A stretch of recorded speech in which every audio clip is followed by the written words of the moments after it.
How's it going, everyone? I'm going to call this video Devlog 1. Well, I'm probably going to start this video just explaining the game and explaining where I'm at with the dev, like with the whole situation of how the server's going and how the worlds work and how this sort of resembles SMP, yet it sort of resembles HCF. Um, the HCF part, I'm trying to minimize that. Like, I'd like to have a competitive feeling of this game, but ultimately I don't want anyone losing their base. I don't want anyone losing enough from a raid or where they go raidable that they quit the game. That's why I'm limiting it to 20% of all of everything in your chests when you go raidable, which it's already hard to go raidable and can be completely avoided. Um, it's basically just like opt in if you want to go to the world where you become raidable. But anyway, so you only lose 20% of anything that's in your chests. So when you're in a raidable situation, your base, all of your valuables get taken out, and only 20% of all items randomly get placed back in the base. So the raid is still worth going to. 20% of items randomly means some of the goods, some of the good weapons, some of the good valuables, everything, to a degree will randomly be taken 20% around that spot. 20% will be placed back into chests for people to raid, and anyone can raid. Now, so there's going to be like a warp nearby the base. This world is so big, it's 50k by 50k. So when someone goes raidable, the last person to die to make them go raidable, um, a warp spawns at their death, and anyone in the faction that kills that person first gets, like, obviously dibs on the TP to the base, and they can go in, they can destroy the base completely. You could go into that base and mine it all the way out if you wanted to, because an hour after they become raidable, they're on like a freeze situation where the base regenerates completely, and that's because I'm trying to promote the concept of people not losing everything, because that's one of the things I think factions killed. Like, you would never want to stay on a server if you lost everything, and so I feel like losing something keeps a little bit of skin in the game. Losing everything makes you want to quit. So you get the chance to get 20% of the raid's valuables, or just all items in general. So that's what this world is. This is the SMP world. This is the largest world, 50k by 50k. And then once I gen everything, I'm going to allow people to go further. Like, it doesn't matter to me. This world can be infinitely large. And if you're like, there are ways of sort of sabotaging people in this world, but it's very, very difficult. And if you go out to like 100k by 100k, clearly it's a lot harder to get there to mess with people. So I kind of want to keep it like freedom like that. The world's never going to reset.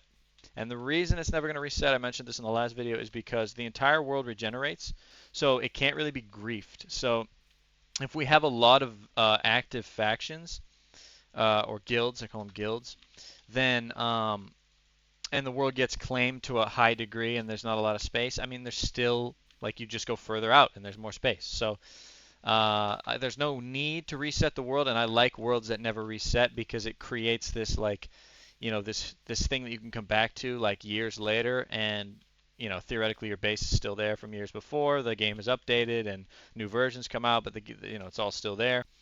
So anyways, there are three worlds that are non-deathband. That's world and the nether, and then so the overworld, nether, and the end are all non-deathband. You can play literal regular SMP. Now there are obviously some quirks to it, like we have a market that is all gold based, and so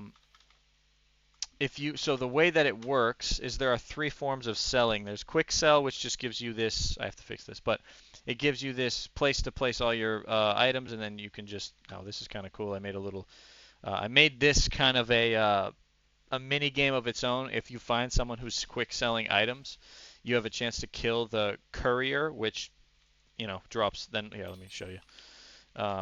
If you do this, so if you quick sell all this stuff and then you kill this courier, everything drops, right? So if you find someone who's like quick selling in a farm or something, you can like stalk them and then kill the courier, which is kind of a cool concept. So it's not safe, and they're sold at half price. So you can quick sell from anywhere in the world, but it's half off basically, and a little bit vulnerable. It doesn't take that long for the courier to go away. Then the second option is vendors. Haven't made any of the vendors yet. I have to add them, but the vendors are in the Kingdoms world, which is the Deathband world.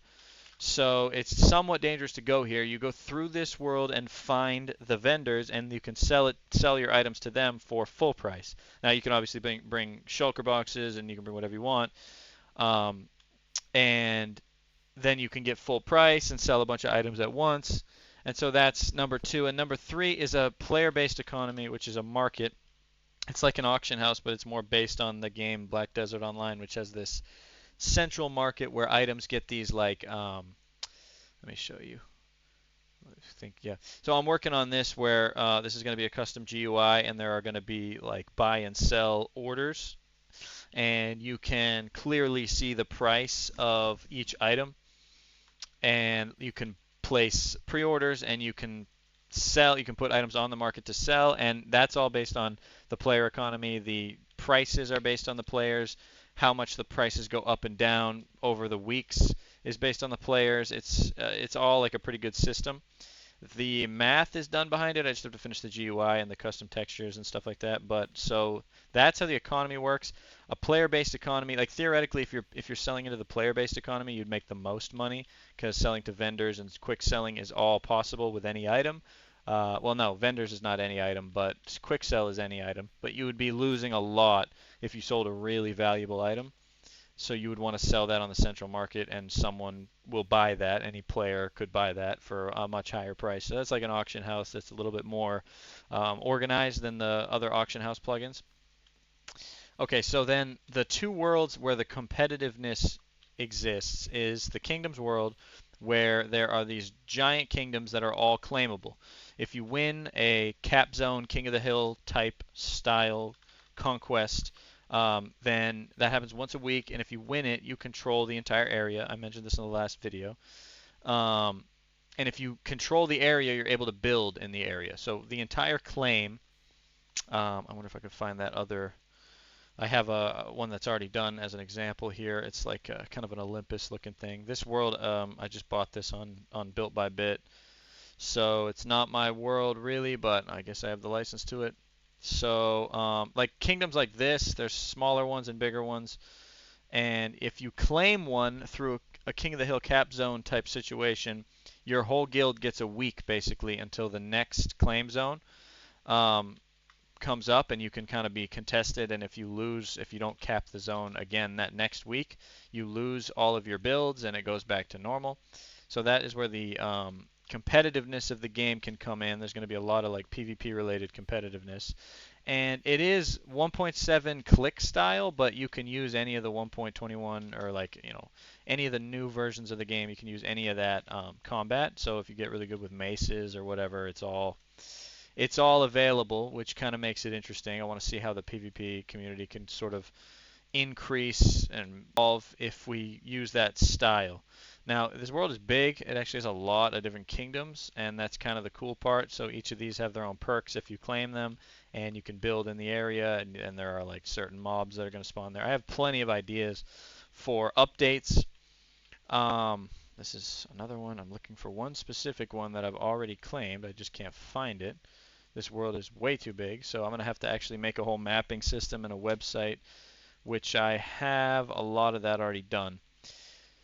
So this is the world with death bans. So death bans are going to be 24 hours max. They start at 2 hours. The more you die, the higher the death ban goes. And the reason for that is, and there are lives, but you can only earn lives in game. Like there's no pay to win lives type situation yet. I mean, I don't know. Like we have to afford this server somehow, so I don't know. But to be honest, I'm going to try to keep that out of it, because I love the death band concept, and you have to earn your way back into this world. So this is the Olympus world. It's Tesserith. I'm going to come up with a bunch of different names. I just had AI do this. So basically, this is the cap zone, and there's. So as you can see, now I haven't determined the schedule, so this is already just capturable, and I'm going to add a scoreboard at some point. But so you capture this thing, right? And my faction is just called Guild. But once I capture this, which won't take too long, it takes 60 seconds, so then I can build in this area. Now, obviously, I can build in this area already because I'm an admin, but all players, the second this thing gets captured, you're able to build in this area. So if you imagine a team fight here, you both are capturing, someone is on here, they're trying not to get knocked from the cap zone, and they claim. And then you're still fighting. It's still a big team fight in theory, right? Um, but you now can edit the world. Only one team can edit the world. So theoretically, I can't really picture this, but you can immediately start trapping people. You can immediately start, building a way to survive. Kingdom regen in 5 seconds. So what happened just now, and this happens very quickly, the entire world regens. So I lost the cap zone, which is kind of hilarious. But it already works. I have to actually build that in. So if you were to claim this zone from someone else, like another team, your 30-man faction or guild, whatever, comes in, beats the other team who already had builds, right? They have like their own builds, they have chests, they have whatever they want, they have a warp to their base in the overworld. This is their claim, basically. And if you beat them in the cap, you're not going to get kicked, but I'm not really sure how the regen's going to work because I can't kill people getting them stuck in blocks. So ultimately, it's going to regen safely. I actually did just take this from my other account. My other account was Voltage. So, like, as you can see, if you stand on the cap zone, you can see who owns this. But so the entire thing reset immediately, and this happens with the entire claim, which goes from all the way out here. Like I can go over here. Yeah, it's huge. So they could have built a giant situation out here, and it would all disappear immediately, and then the other guild now has the ability to start doing whatever they want, even during that same fight. So who knows what that means? I mean, you could probably start doing some pretty crazy things like end crystals and shit like that. You could start blowing people up.